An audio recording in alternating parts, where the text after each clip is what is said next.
আগের ভিডিওটা তোমরা তো দেখেইছো। এরপর আমরা চলে এসেছিলাম সব থেকে ফেমাস দিনা চাট ভান্ডার।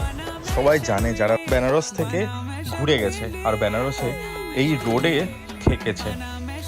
তো যাই হোক, এখানে আমরা কিছু চাটফাট খেয়ে নিলাম, দেখে নিলাম। তো দেখতে খুব ভালো লাগছিল, প্রথমবার এত বড় চাটুতে অনেক কিছু একসাথে তৈরি হচ্ছিল। তো কিছু টেস্টও করে নিলাম চাটফাট। তো চাটফাট টেস্ট করার পর এখানে হচ্ছিল টমেটোর চাটনি, এখানে যেটা খুব ফেমাস মাটির ভাঁড়ে। তো এখানে সব কিছু অ্যাম্বিয়েন্স দেখে টেকে সুন্দর করে রিলস শ্যুট করে চলে গেলাম হচ্ছে ঘরের জন্য কিছু চাটফাট নিয়ে, মানে অ্যাকচুয়ালি হোটেলের যেখানে আমরা উঠবো আর কি।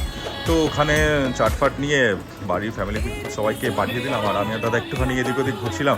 ঘুরতে ঘুরতে দেখি রামজির একটা সুন্দর মোর্চা বেরিয়েছে, তো ওখানে একটুখানি প্রণাম টনাম করে তারপর চলে গেলাম আমরা বাড়ির উদ্দেশ্যে, মানে আর কি হোটেলের উদ্দেশ্যে। চলো এরপর একটা ভিডিওটা দেখা হচ্ছে।